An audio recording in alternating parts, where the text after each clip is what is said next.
Get ready for all the craziness of small business. It's exactly that craziness that makes it exciting and totally unbelievable. Small Business Radio is now on the air with your host, Barry Moltz. Well, thanks for joining me for this week's radio show. Remember, this is your final word in small business.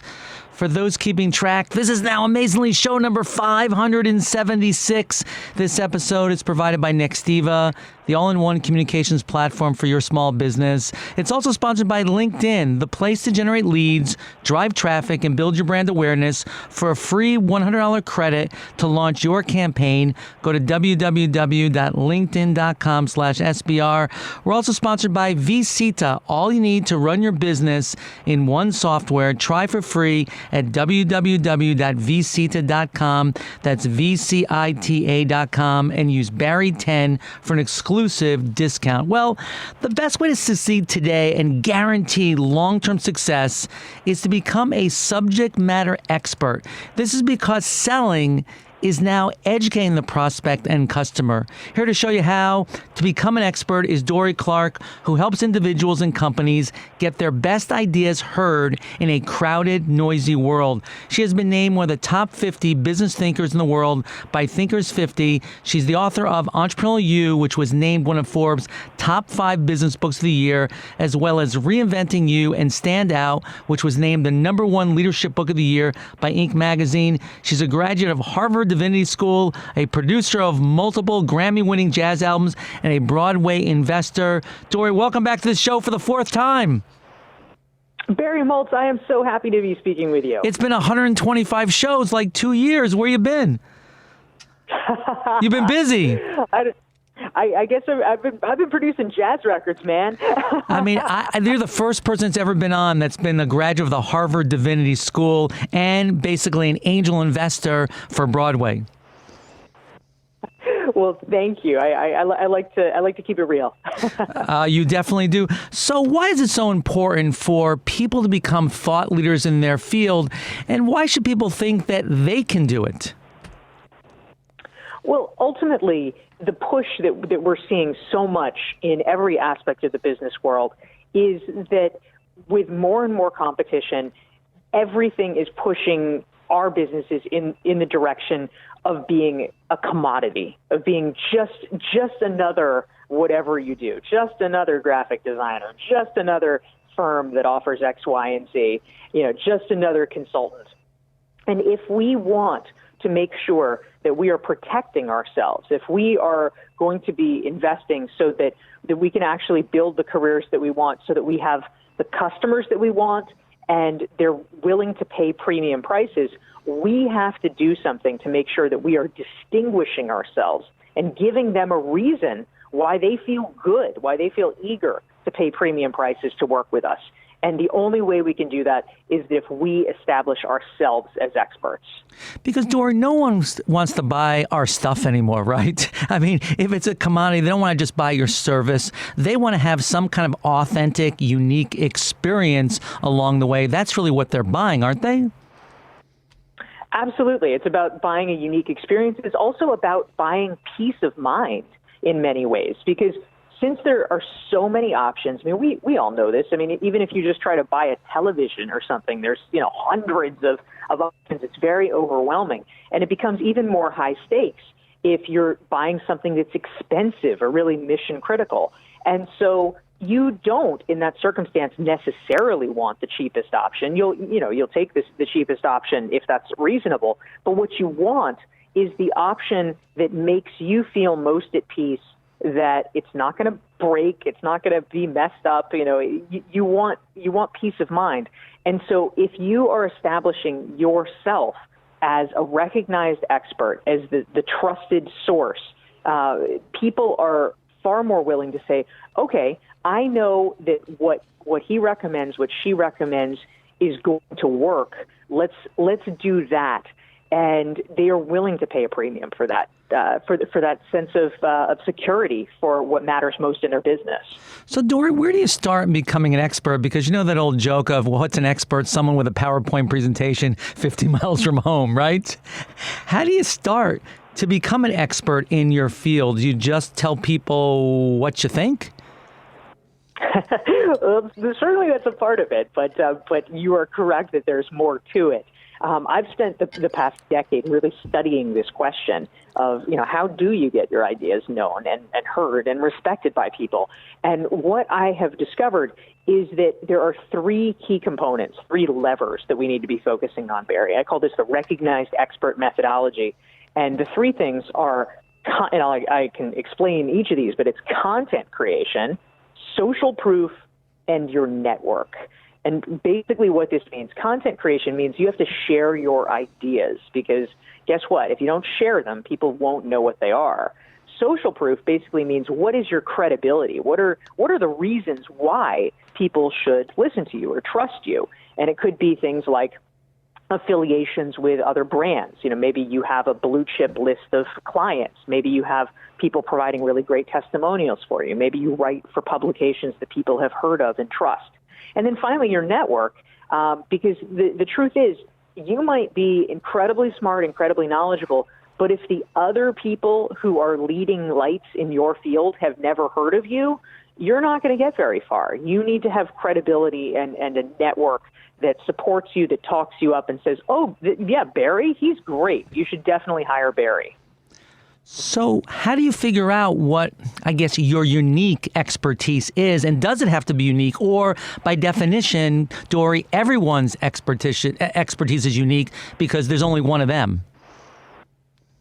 Yeah, that is largely true in the sense that, there are a lot of people who may traffic in similar ideas. You're a leadership speaker, you're a small business consultant, but we are all uniquely shaped by our own experiences, and it gives a certain flavor to it. And some people are going to relate better to that than to others. But what I actually often say to people who are starting out and want to become a recognized expert, many folks tend to get paralyzed at the outset because they say, well, I don't know what I can be an expert in, or I don't know what my unique idea is. And the truth is, it is fine when you start out not to know. All you need to do is have a sense of what your general area is. Something broad. It could be leadership. It could be improving the businesses of HVAC contractors, whatever it is. But you start there, and you might feel like your ideas are basic and generic, whatever. But as long as you are contributing something useful to the discourse, you write the article, that helps. It's almost like throwing darts at a dartboard. You're not going to hit the bullseye initially, but as you start to have more data points, you get a circle around where the bullseye is, and you begin to figure it out. You can even start, for instance, if you're creating content, by interviewing other people in the field that you respect. That is a way both to network with them and for you to start learning more about their ideas and thinking, which enables you to say, oh, that's really interesting. I agree with this part. I disagree with that part. And it helps you formulate your own unique ideas. It's interesting, Dorie, because I've been doing this for 20 years, and I sold my last business 20 years ago. My wife said, no more businesses. You've taken us through much up and down. And it really took me 10 years. I knew I wanted to work in small business, but it took me 10 years to become the unstuck guy, the guy that helps small business owners when they're stuck in their business to move forward. So it does take some time, just like I think it takes time to figure out what you want to do for a living. Not all of us know that we want to be a doctor or a lawyer or an accountant or something like that. Then there are people like you and I that we're not one of those. Yeah, that's exactly right. I think early on, in fact, when you're starting to develop your ideas and sort of find your voice, and this is certainly true with careers as well, it often pays to know more of what you don't want to do rather than what you do want to do. As long as you have sort of a general direction where, I'm curious about this thing, you can start exploring it. And you write about it, you do interviews about it, you spend more time working in it. And if you don't put too much pressure on yourself to say, oh, I have to have the brilliant, perfect idea, that time that you spend in exploration mode actually is what enables you to develop your expertise that later you can leverage and truly is unique. But somewhere along the line, don't you have to people have to understand who you are. So, for example, the first line to your bio is Dorie Clark helps individuals and companies get their best ideas heard in a crowded, noisy world. Don't you have to have one of those where you say, oh, yeah, Dorie's the one that, and whatever that is, that's what you're known for? You know, that took me years to come up with. I know, I understand. Honest. Yeah. So, I mean, it would be nice if from day one people had Right. It took me 10 years to come with the Unstuck guy, so I get that. Yeah, I think in the beginning, as long as you can say, you know, Dorie Clark does marketing strategy. You know what? That's pretty darn non-specific. But if that's what you have to start with, and frankly, that was what I had to start with, it at least gets you going. I think people hold themselves up. They create internal mental barriers because they say, oh, well, you know, I haven't come up with my Brene Brown idea. I haven't come up with my Adam Grant idea. And it's like, you know what? That didn't happen overnight either. Brene Brown was nearly 30 when she got her college degree. Like, it took her a while to become Brene Brown, too. You know, it's so interesting to me because over the weekend I was talking with Mike Michalowicz, and it took him till his 5th book to come up with Profit First. And he tried the same idea to trade the same structure with coaches and things like that with earlier books, but it never took. But finally, when he got to Profit First, then it really took. So again, I always say that overnight success usually takes 7 to 10 years. Yeah, absolutely. Absolutely. And that's actually why persistence matters so much in this, because there's a lot of people who really are smart, who have promising ideas, but they're giving up too quickly. There's a huge amount of attrition along the path. So one of your levers is content creation, Dorie, and I think a lot of people get stuck there because either they don't know what to say or they're not consistent coming out with new information every single week. I mean, I love when I get your email every single week and you have some really good advice in there and kind of some next steps. What should people do if they're stuck in that area? They just don't know how to create new content on a regular basis. I think the key is making it easy for themselves. So as I was alluding to before, one of the best things that you can do, if you say, well, I don't know what to say, well, then guess what? Interview someone else, because you can just take their ideas and package them up and make them look good, and they will be grateful to you, and your audience will be grateful to you. So that's a really easy layup. I think these days as well, consistency really does matter, and it doesn't have to be elaborate. You know, it's not saying that you have to, write 1,000 words of polished prose every single week. It's easier than ever. You can use a lot of tools, for instance, to do, a 2-minute video that you could post to LinkedIn or to Facebook or something like that, and share some of your ideas and tips. And, certainly I do believe that there's an advantage in long-form content from, an SEO perspective, because it lasts longer, because there's less competition, because it is a little bit harder. But if you find it hard for you to do something. Don't say, oh, I can't exercise at all unless I have time to take a 10-mile run. You know what? 20 minutes at the gym is better than 0 minutes at the gym. So let's say you build up this whole following as an expert. I think a lot of folks are really worried about how do they protect their reputation as that expert? Yeah, so I think in terms of protecting your reputation, and you can tell me which aspect you mean about this, Barry. If there's a particular thing in terms of other people, if you're talking about other people stealing IP, or if it's people attacking you or something like that. I think all the above, right? Because that happens. I mean, those of us that are out there in the, in the market, people are going to attack us or co-opt our ideas, right? I think we see it all the time. So how do you protect yourself? Yeah. So one mantra that I have is that the best way to protect your intellectual property is actually, it's not copywriting, like getting it copyrighted or trademarked or something like that. I mean, certainly one can do that, but truly the best way to protect yourself is to make your ideas so ubiquitous that other people look like laughingstocks if they try to steal them. So if I said to you, Barry, I want to come on your show and talk to you about my new book. It's about women's empowerment, and it's called Lean In. Right, exactly. you're not going to say, "Oh, great, Dorie." You're going to say, Right. "Dorie, didn't Sheryl Sandberg write Right. that book?" And Exactly. the person looks like a moron. So the best antidote, it's not keeping your ideas secret. It's getting your ideas out there so that everybody's heard of them. I think that's the most important thing. When it comes to the, sort of the haters or the people online that might be critical, it is true. It does happen sometimes. But also, I think Tim O'Reilly, I believe, was the source of this quote, which I love.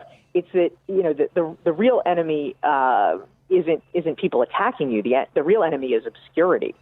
And I think it's a far more likely fate in the beginning that people aren't going to be paying attention at all. And so even if it's disheartening, the fact that people might start to take notice and a certain percentage of them become haters, that actually is an indication that people think that you are worth listening to. And so it is frustrating, it's upsetting, but the truth is it's 1 in 100, it's 1 in 1,000 people that are negative. The vast majority of people are going to be writing you nice notes and saying, "Oh my gosh, Barry, this is such helpful information. Thank you." Listen, Dorie, I totally agree. I mean, of course, I like when people send me love notes, right, that they really like what I'm doing. But I don't mind when people send me hate notes, too, because, first of all, they don't know me well enough to hate me, right? And the other thing is, the reason they hate me is because I hit something inside of them. I uncovered something inside of them that they have to face themselves, so they're striking out at me. The worst thing, as you say, Dorie, is for them to feel milquetoast about you. You want people to have strong feelings one way or the other. Yeah, absolutely. And it really is important just to keep in mind that when somebody is writing some nasty note, I mean, it is not in any way a reflection of us or our worth or anything we did. They're punching at the air. They're punching at ghosts because they've got some bizarre narrative going on in their head that somehow you might be a focal point for. But a normal person who actually is busy and is doing important things, I promise you, is not taking the time to write a hate note because of somebody's blog post. Successful people are too busy for that. Absolutely. Well, Dorie, thanks again for being on the show. You can reach Dorie Clark at www.dorieclark.com, DORIECLARK.com. And I highly recommend that you get on her newsletter list because every week I learn something from your email. So, Dorie, thank you so much. Thanks, Barry. Great talking with you. This is AM 820 WCPT in Chicago. We'll be right back.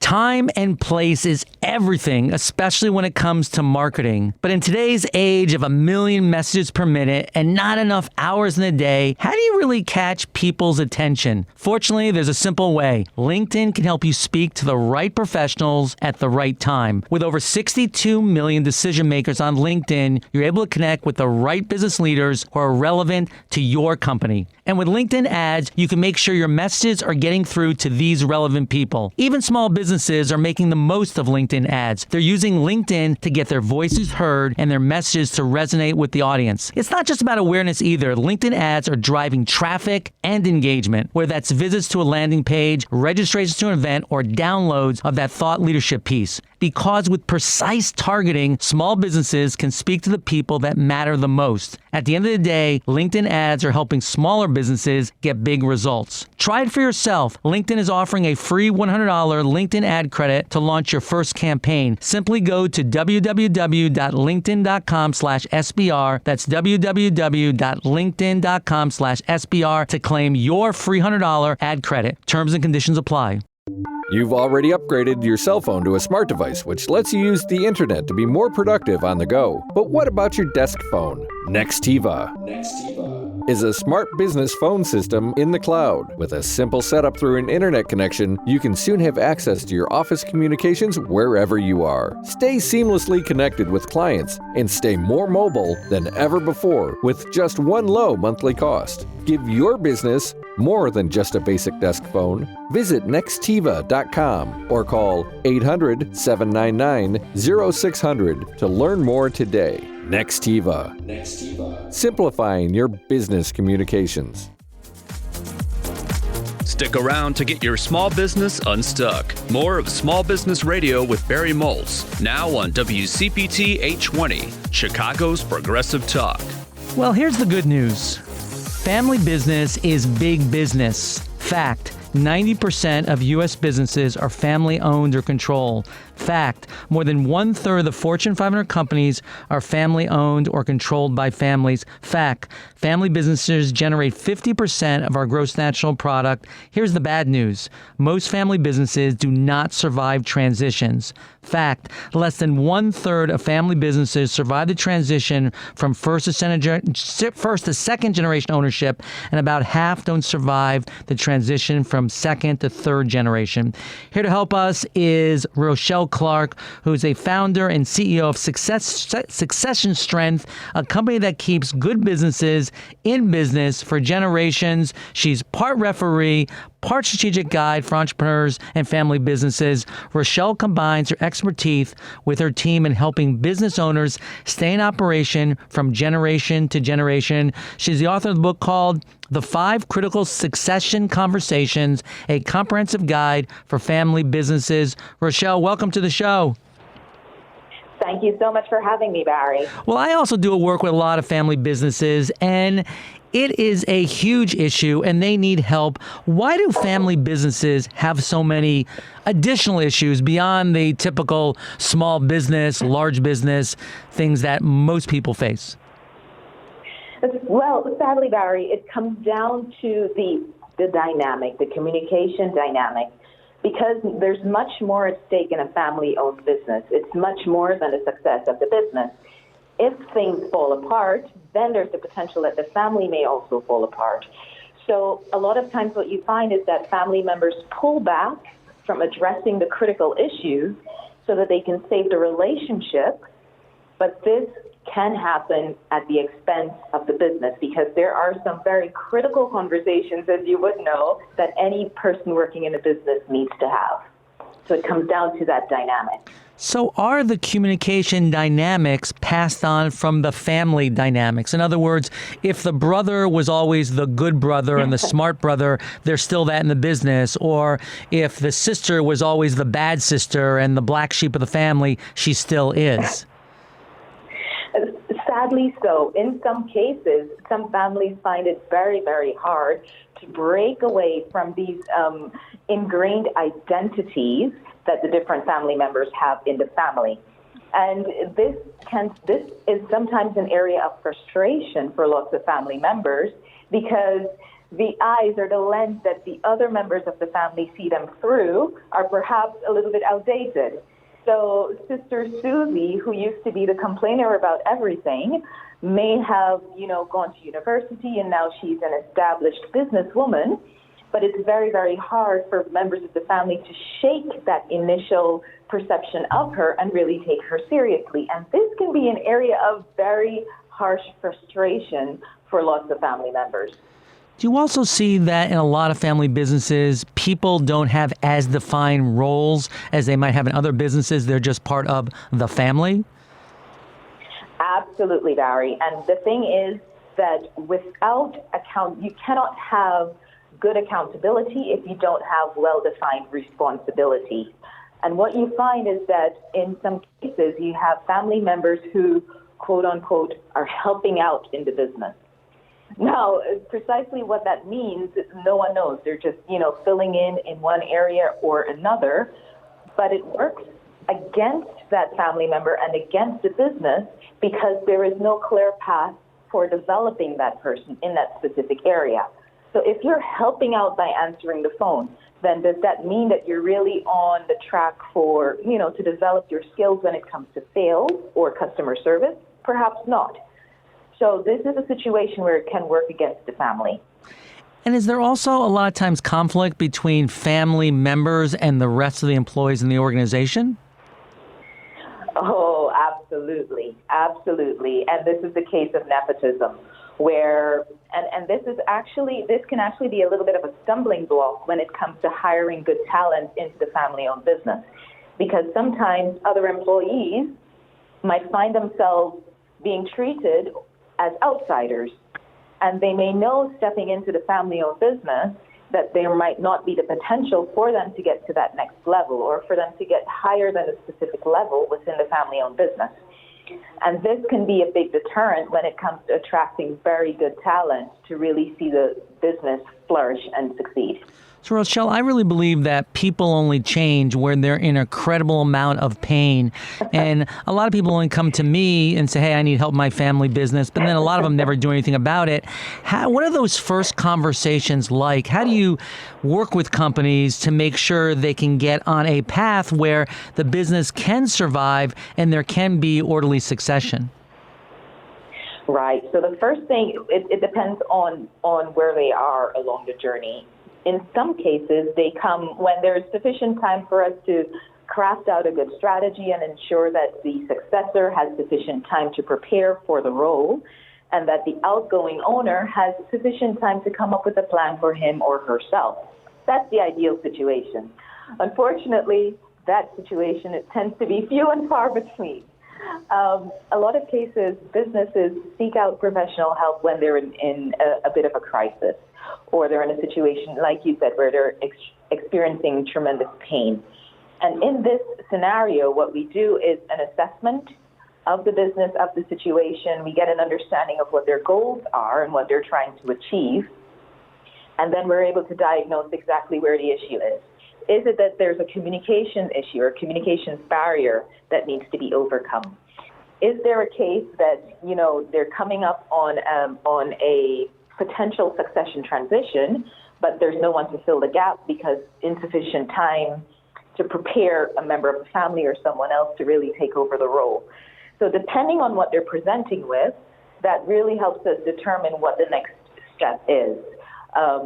But the key to all of this, the key to a successful succession transition, moving the business from one generation of leadership to the next, is ensuring that you have sufficient time to prepare. The benefit of having a lot of time is that you have way more options than you would if you kind of come in and fall into it in the last minute. And unfortunately, many businesses end up closing because of lack of preparation. And I think people have to understand that they're kidding themselves if they're having operational issues or family issues now, that they're going to be able to successfully transition their business in the next generation, especially when money or something of value is being passed. How do you recommend that they pass that value? Is this typically just given to the next generation? Is it earned? Is there usually a financial component? How do you typically structure it?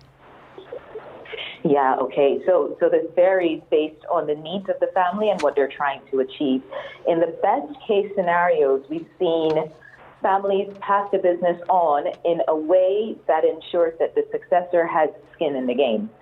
So it's not as though they're just getting this golden goose dropped into their lap, but that the successor is a willing participant and a willing recipient of this business. And that tends to mean that there is some agreement that the successor purchases the business from the outgoing owner, or he has some equity stake in it. So there's usually some skin in the game to really cement and confirm the fact that the successor indeed is serious about taking over the business. And that can take many formats. And so what are some of those formats? Because, especially if you have a large, well-established family business, the next generation may not have a truckload of cash sitting around to outright purchase the business.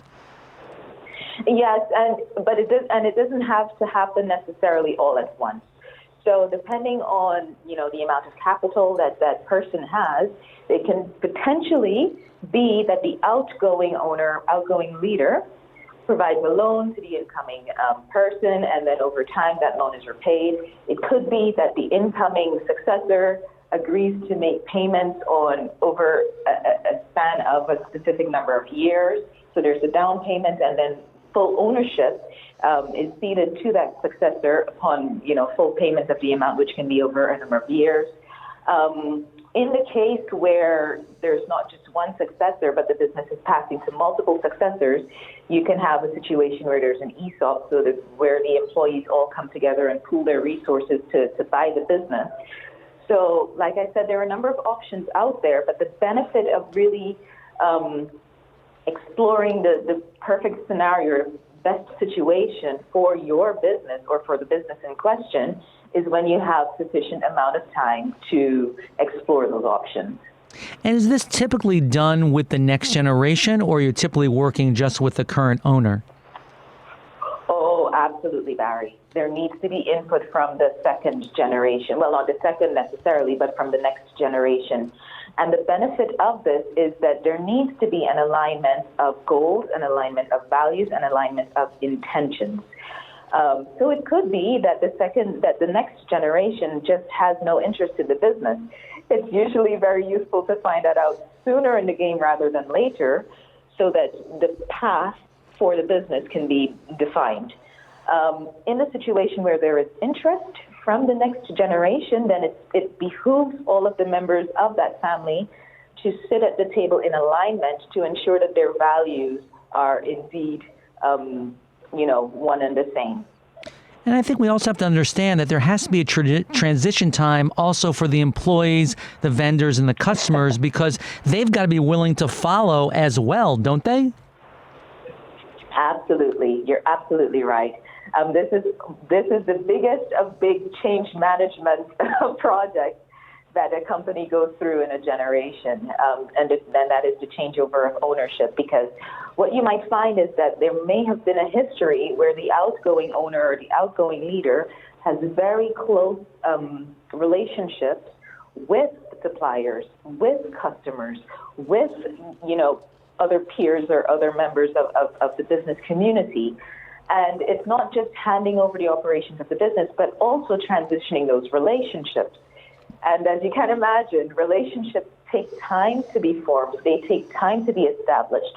That trust doesn't necessarily happen overnight, So it definitely is a transition period where the incoming person spend some time with the person that they want to be building the relationship with. And that is usually in the presence of the outgoing owner. So there is that transition time when there's, the pressing of the flesh, where, they go to meetings together. And very slowly what you see is the ceding of control from the outgoing person to the ingoing person. So it could be that the incoming successor is just an observer initially in the first few meetings. But then slowly and eventually, that successor starts having a louder and a louder voice and starts making decisions, perhaps starting in the presence of the outgoing leader, and then definitely alone by him or herself.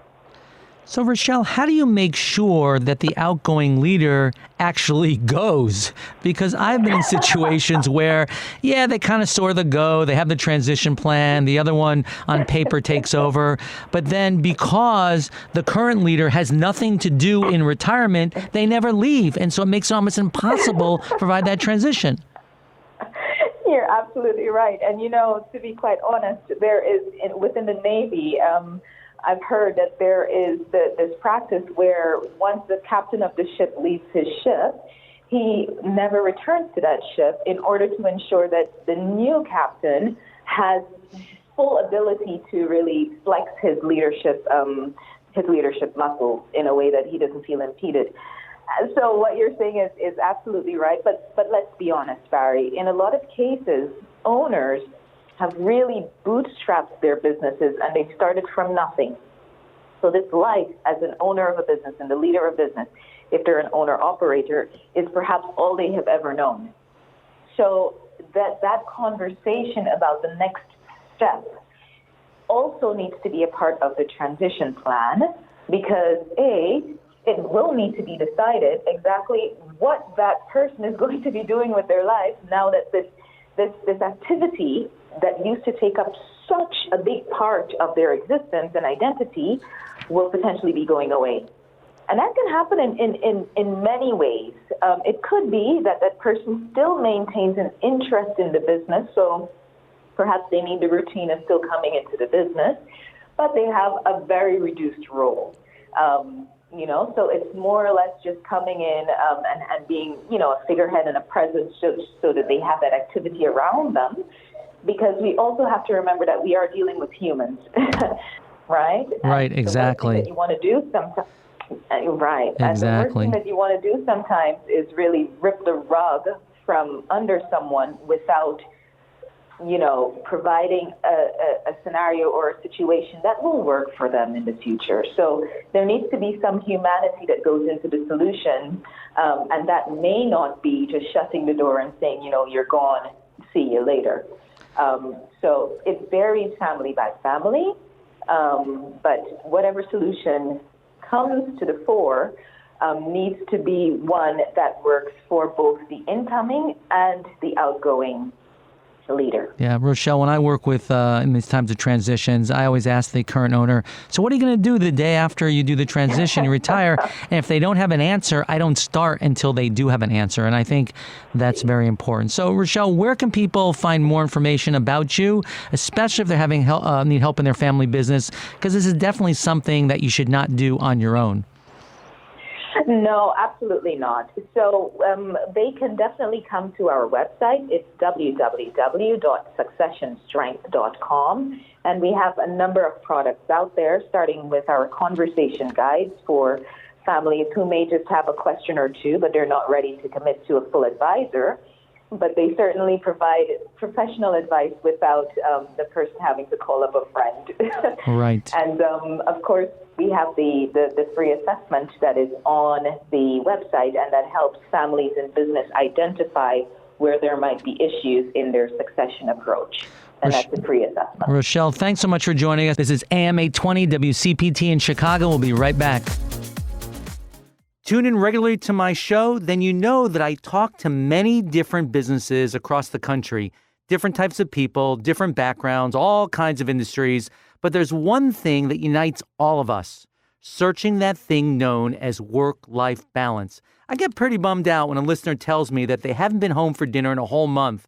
That's why I'm so excited to introduce you to VCita. VCita does a lot for one little application. It can help you achieve that lifestyle. VCita is that personal assistant on steroids you never had. It syncs your client information, appointments, and payments.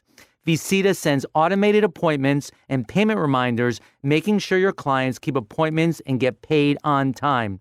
VCita understands today's consumer, making it easy for them to book an appointment and pay from literally anywhere. A website, Facebook, emails, even your Google My Business profile.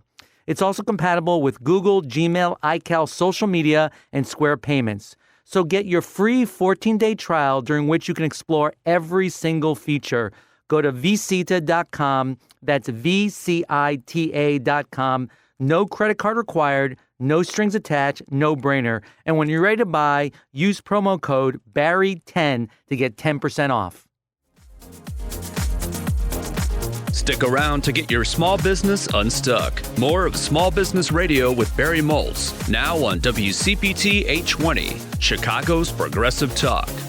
Well, we've all heard that very, very common statistics that so many businesses, more than half, fail in the U.S. within the first 5 years. But for businesses to increase their survival rate, there's actually one trend, according to my next guest, that will boost that rate over the next decade. Ben Richmond is the U.S. country manager at Xero, where he's responsible for driving Xero's growth in the region. In 2019, Ben was recognized by CPA Practice Advisor as 20 under 40 influencer. He was named to Accounting Today's the top 100 most influential people in accounting. Ben, welcome to the show. Thanks, Barry. It's great to be here. So let's start off with, what's that one thing that will help people's businesses not only survive, but thrive these days? Yeah, so we see that as the trend we've seen recently of shifting your business is impacting every part of our personal life as we start to use online technology, whether that be online banking or whatsoever. So that trend, if you want to improve survival rate, is moving your business from desktop accounting software and getting onto a cloud accounting platform, which opens up an enormous amount of opportunity.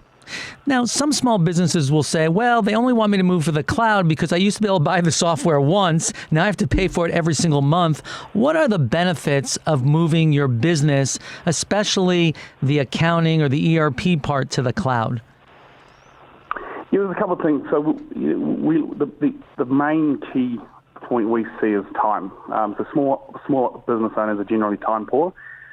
Being in the cloud, having a lot more data automation means they can spend less time on time-consuming tasks like bookkeeping or logging expenses, and they can actually get back to doing what they're passionate about, which is servicing their customers. And for many small businesses, it gives them the weekend back, because a lot of the bookkeeping they do is during the weekend. So, that excites me, because people, when you give them time back, can put that to what they love doing, whether that's growing the business, whether that's spending more time with family, and really valuing your time as a small business owner. And the easiest way I usually say to do it is, what's your average charge-out rate you charge, and apply that to how much time you're spending doing things like bookkeeping and getting invoices and things out. You mentioned the words power of automation, and I think that is so critical for small business owners, because you've got to have process in place, so you can't just keep hiring people. It's too expensive. You got to have automation, and you really can't automate from your desktop app. It's really got to be in the cloud, so things get done automatically, right? Correct, yeah. And I think, the big thing we see is there's also a lot of cost savings as well, right? So if you think about when you're running desktop and servers in your business, they're costly things to maintain. They often go down at times, and there's a lot of IT infrastructure cost benefits when you move online, and it definitely simplifies your IT experience. And I think that, again, is an important thing, because I remember when I was running businesses in the 80s and 90s, every single time my business grew, I'd have to uninstall one system and put a new system in and buy some new hardware. Here, you can start off with as little or as much as you need, and as your business grows, add more people to access that and also add more function. So you really can only spend as much as you want in the beginning. And that's really important for a company just starting out. It is, yeah, and it's definitely a benefit. We've seen the platform can scale as your small business scales, and what excites me is it's really leveled the playing field, particularly for small businesses that want to grow and take on the big organisations, because, for instance, we have an ecosystem of over 800 apps, everything from an industry-specific app. If you're a farmer, there's a farming app that hooks in, and that allows you to build out these technology stacks that are tailored for your business. And we actually believe in some cases we're seeing small business get better access to technology and efficiency and power than the actual big ERP corporate systems, which is super exciting to allow the small businesses to get a leg up. And Ben, I think these apps are really important, because a lot of times the least that a business owner knows about is really the accounting or financial side. And if you can actually implement through a company like Xero the best practices associated in their industry, that definitely gives you an advantage.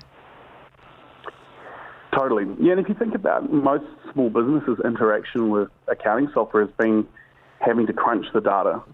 And then that data is sitting with them in isolation, so they don't actually spend a lot of time looking at what that data actually means. And if you can get that information flow automated coming in, and you're doing it in the cloud, it means you're actually looking at what the data means and the real-time insights that come from that.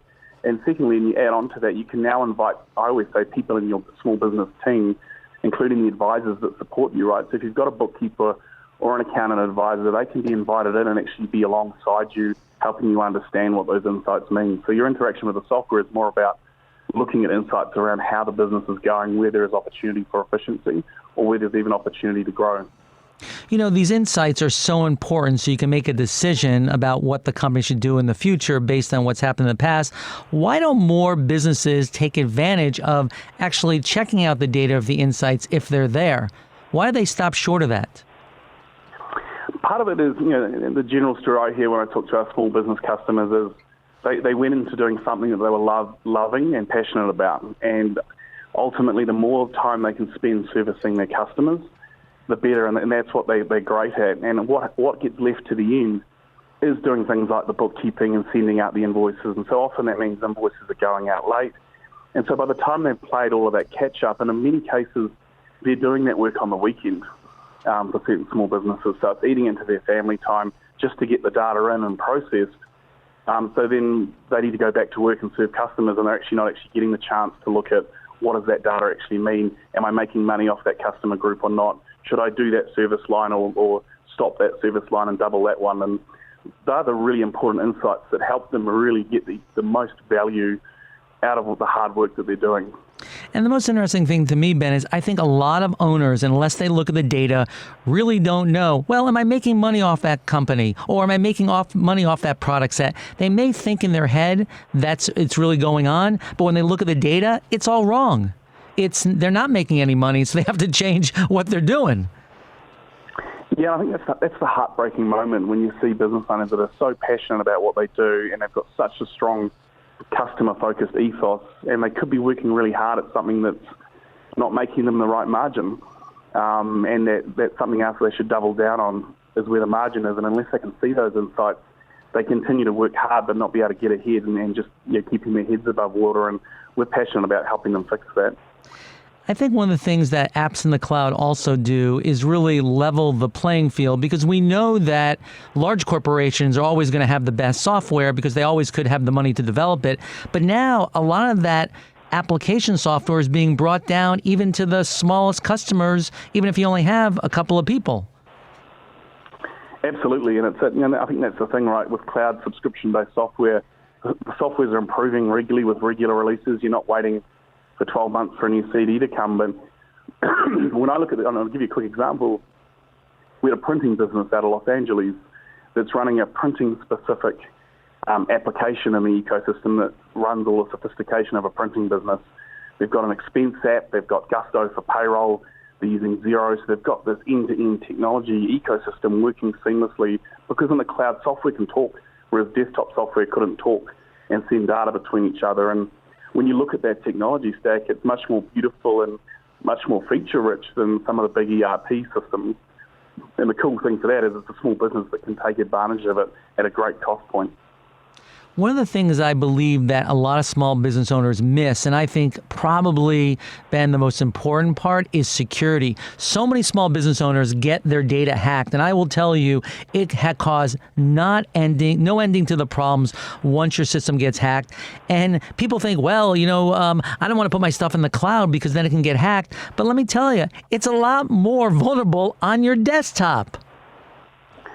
Totally, yeah. It's contrary to popular belief when it comes to data protection. The cloud is actually one of the safest places to store data. You think the laptop on the back seat of the car can easily be stolen, your office broken into, and the server hacked. Generally, the people that have servers on site, they're not specialised in keeping a server secure, and we've definitely seen it through some of the tough events we've seen both globally and here in the US. Things like hurricanes and fires, that people lose everything when an event like that happens, and if it's on the desktop, it's gone. But when you're trusting your data with people who are experts in protecting it, and during a traumatic event like that, can quickly get access to a laptop and the internet, and you're back going with your system. We saw businesses in the cloud are able to get up and get running faster again. So, it's something at Xero that we take really seriously, the trust and security of our data for our customers. Because you're really only one click away from opening up the wrong email where then they can get control of your computer and upload it to wherever they want. The other thing is, how many of us in small business haven't backed up our data, and then when you lose it or it gets corrupted, you got nothing. But in the cloud, it's always being backed up. Yeah, and it's always there. And I think, there's a lot more extra layers of security, and I highly encourage businesses that are using many online applications, and particularly with things like banks, make sure you are using the two-factor authentication so that you've got that extra layer of protection around the tools that you use. Tell us a little about Xero and how people get started and how they can migrate their information over if they're using a desktop application. Yeah, so if you're considering looking at it, you can go to Xero.com, that's Xero.com. There you'll find the ability to start a trial. We let businesses do a free unlimited trial for 30 days to test connecting your bank feed, so your bank data comes in automatically, sending your first invoice, using the mobile app so you can do things on the go. And then we have a team that support you through that testing phase, and then we also have partners that can help convert the data for you. And also on that website, you'll find a list of our great bookkeepers and accountants that are all over the US that love supporting small businesses to make that transition across as well. So check out Xero.com, spelled with an X, to have a trial, and our team will reach out and help you through that trial phase. So Ben, can I actually migrate the information that I have on my desktop to an online cloud system?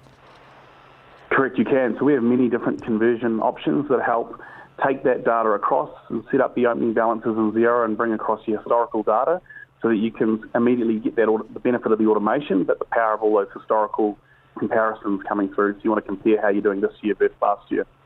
And how much time should a company allocate for doing this kind of transition, and when is the best time to do it? Yes, it's a really great time at the moment. So if you think we're starting a new tax year, so generally the best time is at the start of a new tax year. Otherwise, at the start of a new month or the close off of a quarter is a great time to convert. And my general counsel to business is you want to spend some time making sure the data you're converting from is clean. So there's a bit of time you devote to that. So, spend a good half an hour looking at, is my current accounting software data clean? And then we can bring that data across, and then you can set that up. And usually it's a couple of hours of working through the setup. Whereas the piece after that is the most crucial piece, because you want to work out what are the key parts of the software functionality that are going to save you time or add value. Things like invoice reminders to chase up people who haven't paid you, the software will do automatically. So going from desktop to cloud opens up a world of possibilities around how you can work differently. You don't have to sit at the desktop. You can be invoicing the customer from your mobile as you leave their property where you've done the job, for instance. And so making sure you learn all those making sure you really look at your current processes and look at, what are how can I revolutionize those now that I'm on cloud software? And that's when you really get the great value. So it's definitely worth investing in the time. We'll support you with the conversion, but then investing the time to go through our training courses and think about, how your processes as a business change, because there's so many awesome opportunities, because you can do things on the go. You can access it from anywhere on any device.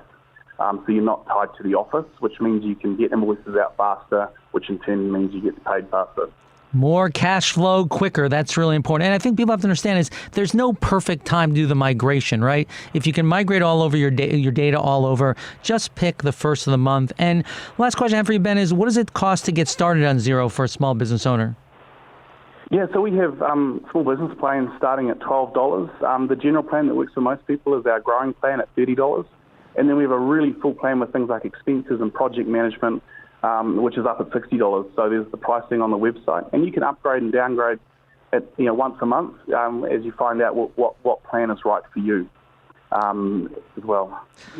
Well, Ben, I appreciate you joining us, and I want to thank everyone for joining this week's radio show. I got to thank our sponsors, Nextiva, the all-in-one communications platform for your small business. I want to thank LinkedIn, the place to generate leads, drive traffic, and build your brand awareness. For a free $100 credit to launch your campaign, go to www.linkedin.com/SBR. I also want to thank vCita. All you need to do to run your business on one software, try www.vcita.com. That's VCITA.com. Use the code Barry10 for an exclusive discount. Thanks to our incredible staff, our booking producer, Sarah Shaffrin, our in-studio producer, Devin, our marketing manager, Courtney Gilchrist. If you are serious about being more successful this year, it is 2020. Give me a call. I've set up a private line just for this, 773-837-8250, or email me at barry@moltz.com. Remember, love everyone, trust a few, and paddle your own canoe. Have a profitable and passionate week. You can find Barry Moltz on the web at barrymoltz.com, or more episodes of Small Business Radio at smallbizradioshow.com.